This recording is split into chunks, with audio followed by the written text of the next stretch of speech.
রাজপ্রাসাদ না হলেও তবে নতুনত্বের ছোঁয়াতে আমার ছোট্ট গ্রামের বাড়ি সেজে শোভা বেড়ে গেল। দিনের কাজ রাতে করতে হলো, কিছু করার নেই, পরিস্থিতির চাপে আজকে আমাকে এটা করতে হলো।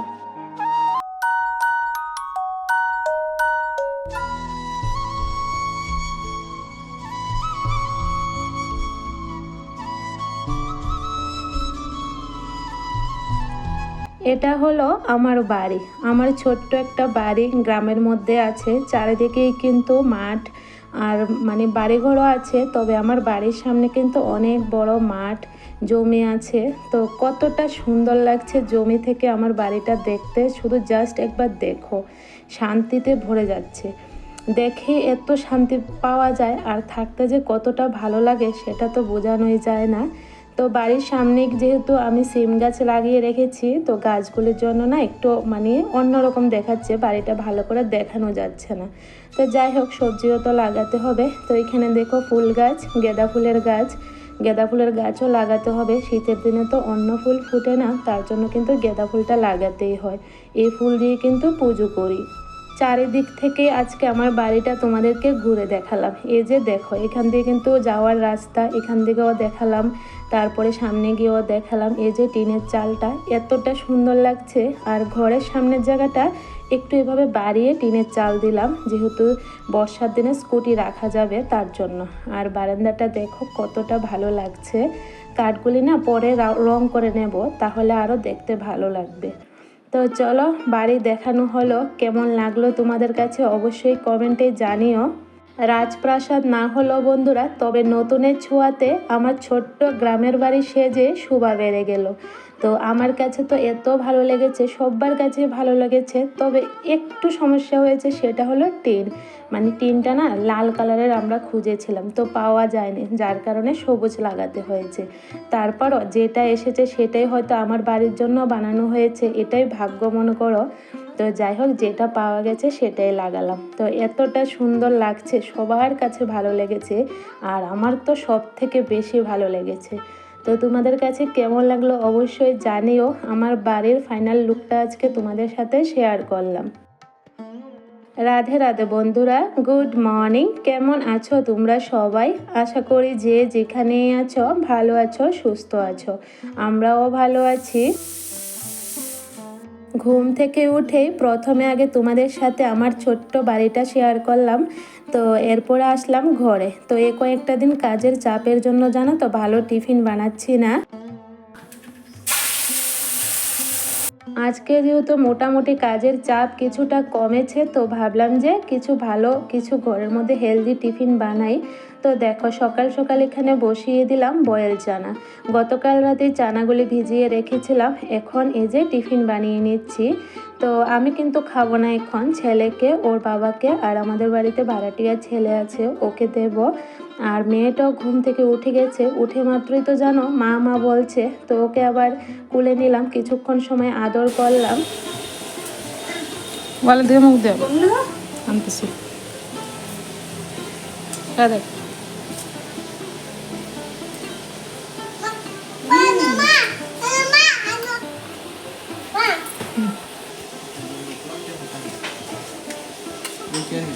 বলছে না, নানি খাইতো না, তুমি খাইলো?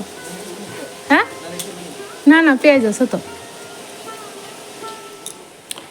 এখানে ডুগা কালকে গতকাল বিকেলবেলা পাশের বাড়ি থেকে এনেছিলাম। তো 20 টাকার ডুগা অনেকগুলো হয়েছে, দেখো একদম টাটকা। তো বিকেলে বসে নানিকে সাথে নিয়ে কেটে ফেললাম, নানিও কেটে দিল। আর এখানে দেখো কড়া কড়া পাতাগুলি এখন ভিজিয়ে রাখলাম, বালুটা ছাড়িয়ে দেবে। তো সবজিগুলো এদিকে ভিজুক, আমি ঘরের কাজ কিছু করে নিই, তারপরে রান্নাবাড়া শুরু করব। বাবাইয়ের পাপা গিয়েছিল একটু কাজে, তো ওকে আর দিতে পারিনি, যখন আসবে তখন বানিয়ে দেব। তারপরে দেখো, আমি ধরলাম এখন ঘরের কাজে, তো ও এসেছে, আমাকে বলছে আমাকে টিফিনটা দিয়ে দাও, আমার আরও কাজকর্ম আছে। আসলে বাড়িতে প্রচুর কাজ, ও ছুটিতে আসে বাড়িতে, কিন্তু একটা দিন একটু সময়ও রেস্ট করতে পারে না, প্রচুর কাজের চাপ থাকে, যেহেতু সবসময় বাড়িতে থাকতে পারে না। তো যখনই ছুটিতে আসে তখন কিন্তু সব দিকের কাজ ওকে সামলাতে হয়। তো আমাকে বলছে আমাকে টিফিনটা দিয়ে তারপরে তুমি কাজ করো, তো ওকে আবার দিয়ে আসলাম। আর আমি কিন্তু সকালে বয়েল চানাটা খাই না, ভালো লাগে না। বিকেল হলে তবুও একটু খেতে পারি, তবে সকালবেলা আমি মানে এসব মশলা জাতীয়, মশলা বলতে মানে এমন খাবারগুলো আমি খেতে পারি না। ঘরের কাজ করছি আর মেয়েটার দুষ্টামি তো দেখলে, দুষ্টামি করতে করতে ব্যথা পেয়ে গেল, আবার কান্নাকাটি করলো, ওকে আদর করলাম। আর ওর বাবা তো রাখার একদমই সময় নেই, যেহেতু কাজকর্ম করছে, আবার ছেলের এক্সাম, ওকেও পড়াচ্ছে, তো কয় দিক সামলাবে। তার জন্য মানে আমি বলছি তুমি কাজগুলি সারো, আমি ওকে নিয়ে কাজ করতে পারবো। তো এখানে দেখো আজকে মেয়ের রুমটাকে গুছাচ্ছি ভালোভাবে, অন্য রুমও গুছিয়েছি, এমন নয় যে অন্য রুম গুছাইনি। আর কি রুম গুছাবো, দেখো অবস্থা, সোফাটা গুছালাম আর ওর অবস্থাটা দেখলে তো কি করছে, এই করে কিন্তু সারাদিন। ওকে নিয়ে কাজ করা মানে কাজ বাড়ানো, এটাই হয়। তো তার জন্য ওকে নিয়ে কাজ করতে পারি না। আচ্ছা যাই হোক, যেমনই হোক বাচ্চাদের ঘর এত গুছিয়ে রাখা যাবে না। তো এখানে দেখো এখন ঘরটাকে ভালো করে ঝাড় দিয়ে দিচ্ছি। এই কাজগুলি আমাদের গৃহিণীদের প্রতিদিন রুটিন, ঘর ঝাড় দেওয়া, মোছাটা মাঝে মধ্যে না করলেও হয়, তবে ঝাড় তো প্রতিদিন দিতে হয়, 2বার 3বার করে। তো তার জন্য আর কি, যেটা প্রতিদিনের কাজ করতে হবে। আর যেহেতু কাজ করেছে বারান্দাতে, জানো তো ওয়ালের উপর টুপর একটু ধুলো পড়েছিল, তো ভালো করে বারান্দাটাও ঝাড় দিয়ে দিচ্ছি। কতগুলো নোংরা বের হয়েছে দেখো, ভালো করে ঝাড় দিতে অনেকটা সময়ও লেগে যায়, তাও সময় করে ভালো করে দিলাম। আর সিঁড়িটাকে মুছে নিচ্ছি, যেহেতু জল আছে ভাবলাম মুছে নিই।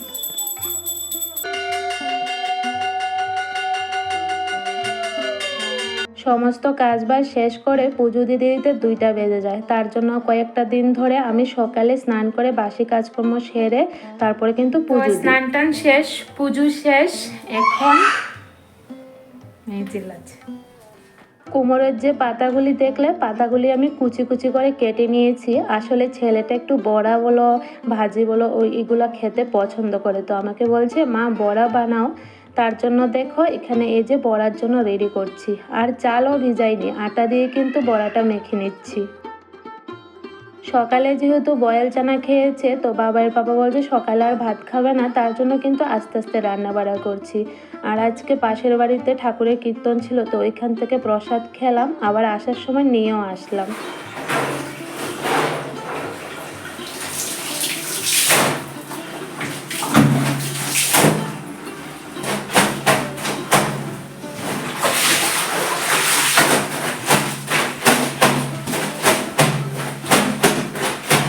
কাজের জন্য ঘরের পর্দাগুলি তো খুলে রেখেছিলাম, ধোয়া হলো না, তো আজকে দেখো ধুয়ে দিচ্ছি।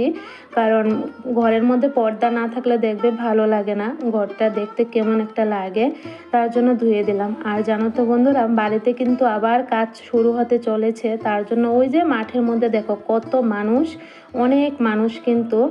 তো সবাই এখানে মানে যারা কাজ করছে দেখছে, অন্যরা দাঁড়িয়ে দাঁড়িয়ে, তবে আমি তো দেখতে পারবো না, আমার তো প্রচুর কাজ।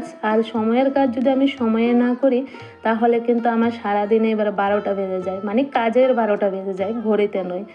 এত কাজের এলোমেলো লেগে যায়, তার জন্য আমি একদমই রেস্ট করি না। তুমি কি দেখে তোমার কাকুনি কাটতেছ, তুমি পারবানি? আগে কাটতে অভ্যাস আছে নি? আগে কাটতে অভ্যাস আছে? আমার শ্বশুরের ভাই বুড়া মানুষ। ইস রে,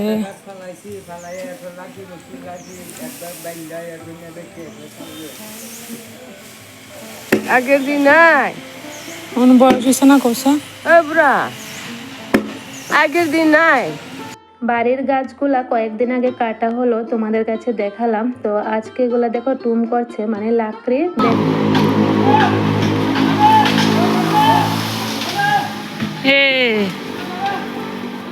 ওরা যে কাজ করছে, কিছুক্ষণ সময় দেখলাম, তারপরে দৌড়ে চলে আসলাম ঘরে। রান্না বাকি আছে, বসে থাকলে হবে না।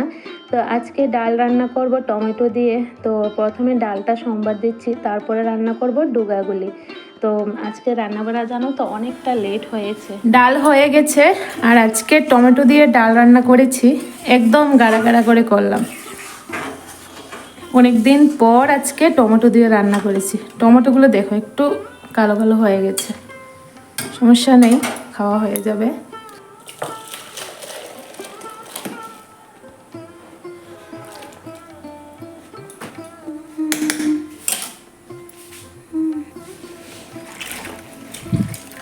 ডুগাগুলি দেখো জলের মধ্যে যে ভিজিয়ে রাখলাম আরও টাটকা হয়ে গেছে, কত সুন্দর হয়েছে।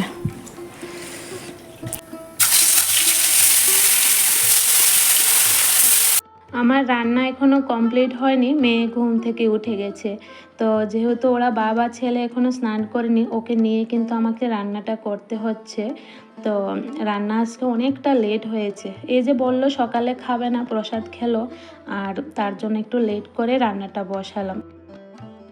আচ্ছা বন্ধুরা, তোমরা যদি কেউ এখন অবধি আমার ভিডিওটা দেখছো, দেখে তোমাদের কাছে আমার কথা কাজ একটু হলেও যদি ভালো লেগে থাকে, তাহলে একটা লাইক করে দিও, আর ছোট্ট করে একটা কমেন্টে জানিও যে তোমাদের কাছে কেমন লাগলো। কারণ তোমাদের ছোট্ট একটা কমেন্ট কিন্তু আমাকে মনে অনেক সাহস জাগায়, বলে বোঝাতে পারবো না কতটা সাহস পাই।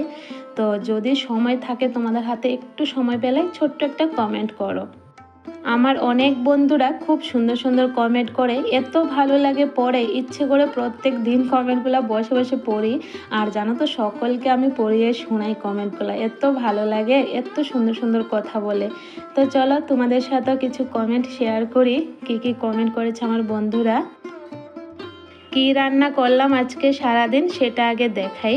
এই যে দেখো, এখানে হলো গতকালকের বাঁধাকপির শাক মানে ছিল, আর এখানে ডুগা দিয়ে মাছ দিয়ে, মাছ খুব কম ছিল, 4 টুকরা মাছ ছিল, 1 টুকরা মেয়ের জন্য রাখলাম, আর 3 টুকরা দিয়ে রান্না করেছি। টমেটো দিয়ে ডাল, আর এখানে হলো মেয়ের জন্য ডাল সিদ্ধ রেখে দিয়েছি সোমবার দিনই, আর একটা মাছ রাখলাম। আর এখানে দেখো বড়াটা মেখে রাখলাম, এখন আর বানাবো না, রাতে বানাবো। আর ভাত। আজকে দুপুরের খাওয়া দাওয়া আর কিছু শেয়ার করলাম না, কারেন্ট ছিল না, তো এখন সন্ধে হয়ে গেল। তো সন্ধ্যের রান্না বাড়াও আছে, আবার কিছু টুকটাক কাজ আছে। তো চলো তোমরা কাজ দেখো, আমি কমেন্ট পড়ি। দীপ্ত ঘোষ আইডি থেকে বোন আমাকে বলেছে, কিছু মনে করো না বোন, তোমার রান্না সর্ষার তেলের বোতলটা চেঞ্জ করে নিও, দেখতে ভালো লাগবে। আমি ত্রিপুরা থেকে দেখি তোমার ভিডিও, খুব ভালো লাগে। তুমি কোন জায়গায় থাকো জানিও। একদমই না, কেন কিছু মনে করব, এটা সত্যি দেখতে বাজে লাগে। এটা জানো তো জলের বোতল ছিল, তো মেয়েটা ফেলে ফেটে দিয়েছে, মানে ফেটে গিয়েছে সরি, তার জন্য মানে এটার মধ্যে আমি তেল ভরে নিয়েছি। যেহেতু মুখাটা বড়, তো তেল ভরতে না একটু সুবিধা হয় তার জন্য। তো দেখতে সত্যি বাজে লাগে। আমি কিছু মনে করিনি বোন, কিছু একদমই মনে করিনি। আর হ্যাঁ, চেঞ্জ করার অবশ্যই চেষ্টা করব। তেলের মগ আছে জানো তো, তারপরও এই যে এটার মধ্যে রাখি, আরাম পাই, তার জন্য আর কি। আর যে বললে আমি কোথায় থেকে, আমিও ত্রিপুরা থেকে, ত্রিপুরার আমবাসা থেকে। তো তুমি ত্রিপুরার কোন জায়গা থেকে আমার ব্লগ দেখছো অবশ্যই জানিও। রান্না হয়ে গেছে আমার, তো এখন ভাত বেড়ে নিচ্ছি, খাবার খেয়ে নেব, প্রচণ্ড খিদা পেয়েছে। আর দুপুরে জানো তো বড়া বানাতে পারিনি আর, তো রাতে এখন বড়া বানালাম। আর রাতে গরম গরম ভাত আর বড়া হলে কিছু লাগে বলো? আমার তো আর কিছু লাগে না। কি গো, আয়ো ভাত বাজাইছি, তাড়াতাড়ি আয়ো, খাই আবার এটা গ্যাস টেস্টে পরিষ্কার করতাম। হোম ট্রাভেল ভিডিও আইডি থেকে বোন বলেছে, রাধে রাধে দিদিভাই, ভিডিওটা দেখলাম ভালো লাগলো। তো তোমাকেও বলছি রাধে রাধে বোন, তোমাকে অনেক অনেক ভালোবাসা। আমার ভিডিও দেখেছো আর তোমাদের কাছে ভালো লেগেছে, এতেই কিন্তু আমি অনেকটা খুশি।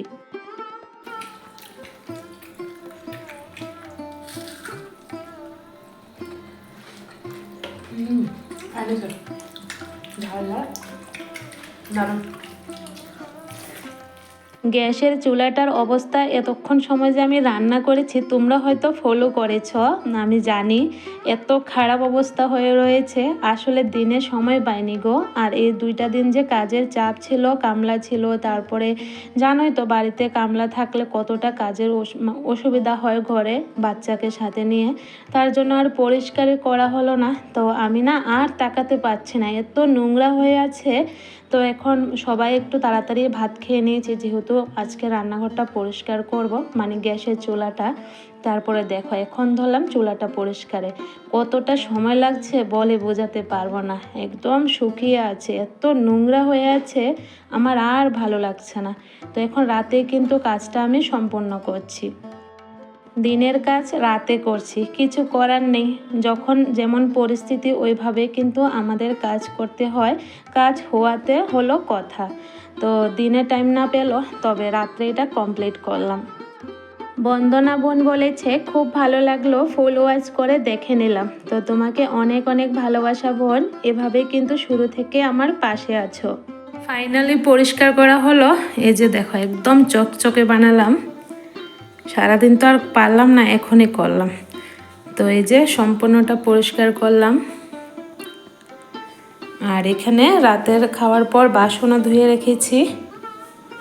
এই যে দেখো পরিষ্কার করার পর কত ভালো লাগছে দেখতে, আর এতক্ষণ এত নোংরা হয়েছিল কি বলবো। রান্নাঘরের কাজ তো কমপ্লিট। এখন এই যে নিজের একটু কাজ আছে, যেটা প্রতিদিন রাত্রে আমাকে করতে হয়। এটা না করলে কিন্তু হয় না। এই যে ভাত খাওয়ার পর আমাকে ব্রাশ করে ঘুমাতে হয়, ব্রাশ না করলে কিন্তু আমার ঘুম একদমই ধরে না। তারপরে ভালো করে হাত মুখ ধুয়ে নিচ্ছি। মানে সারাদিন তো কাজ থাকে, রাতের বেলাও দেখবে আমাদেরও কিছু কাজ থাকে, পার্সোনাল কাজ, যেটা হলো এই যে ক্রিম মাখা, তারপরে দরজা লাগানো হয়েছে কি না, হাত মুখ ধোয়া, একটু ফ্রেশ তো হতে হয়। সারাদিন তো কাজের চাপে ফ্রেশ হওয়া যায় না ভালোভাবে। তো চলো বন্ধুরা, আজকের মতন ভিডিওটা এখানে শেষ করি। অনেকটা রাত্র হয়েছে, সব কাজ শেষ করে আস্তে আস্তে আর বড় করি না, কারণ ঘুম ধরছে অনেকটা। আবার রাত্রে একটু এডিটিংয়ের কাজও আছে, সেটাও আবার শেষ করব, কারণ এডিটিংয়ের কাজ করে ব্লগ রেডি করলেই তো আবার আগামীকাল তোমাদের সাথে ব্লগ শেয়ার করতে পারবো। তো তার জন্য একটু সময় আবার হাতেও রাখতে হয়। তো চলো আজকের মতন ভিডিওটা এ পর্যন্তই। কেমন লাগলো অবশ্যই কমেন্টে জানিও। আর এখানে দেখো আমি নাইট ক্রিম মেখে নিলাম, যেটা প্রতিদিন মাখতে হয়। আর এখন বসে একটু হাজব্যান্ডের মোবাইলটা ঘাঁটছি। তো ওর মোবাইলে একটু ছবি দেখছিলাম, অনেক পুরনো ছবি ছিল, এগুলা দেখছিলাম।